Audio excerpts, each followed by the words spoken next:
जनहित पार्टी के राष्ट्रीय अध्यक्ष आदरणीय संजय त्यागी जी हमारे साथ जुड़े हुए हैं।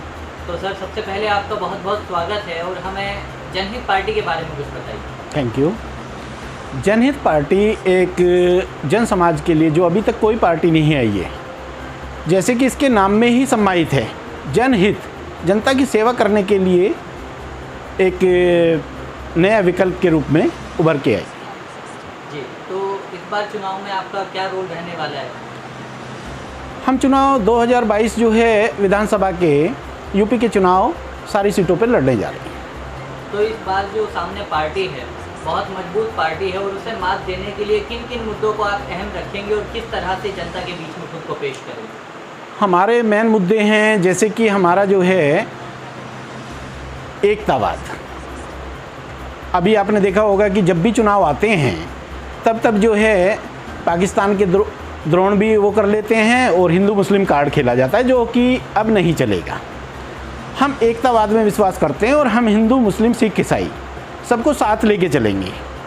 जो अभी तक यहाँ पे होता आया है, आपने देखा होगा कि 500 साल जो है मुग़ल राज कर गए, प्लस 200 साल जो है ईसाइयों का, इंग्लैंड का राज रहा, लेकिन हिंदुत्व कभी खतरे में नहीं रहा। 2014 के बाद जो है अभी तक हिंदुत्व खतरे में है, तो हम इसे जो है ख़त्म करके एकतावाद पे चलेंगे और हिंदू मुस्लिम सिख ईसाई, और हमें जो है जनता का अपार समर्थन मिल रहा है इस चीज़ में, क्योंकि अब इन सब चीज़ों से ऊब गई है। ये जनता के मुद्दे नहीं हैं। जनता का मुद्दा है शिक्षा, चिकित्सा। जो आपने देखा होगा कि कोरोना काल में जो है चिकित्सा की पोल खुली गई है। शिक्षा हमारे देश में क्या हाल है, आप देख ही रहे हो कि शराब के ठेके खुल गए लेकिन आज तक स्कूल कॉलेज नहीं खुले हैं। तो इन सब चीज़ों को लेके हम जनता के बीच में जाएंगे। प्लस एमएसपी का जो एक कानून है किसानों के हित में, किसानों को उस पर अपना अधिकार ही नहीं है एमएसपी बोलने पे रेट का।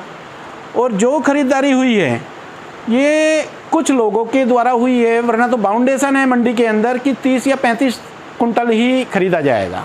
तो इस धांधली को लेके हम जनता के बीच में जा रहे हैं।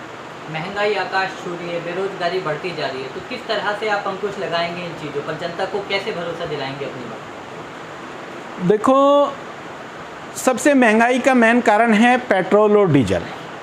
अगर हम पेट्रोल और डीजल को सस्ता कर दें, इस पे सारी गवर्नमेंट A to Z, चाहे वो देश में किसी की भी सरकार है, वो सारी चीज़ें जो है वो उन्होंने टैक्स इतना ज़्यादा बढ़ा रखा है, इसलिए सारी चीज़ें महंगी हैं।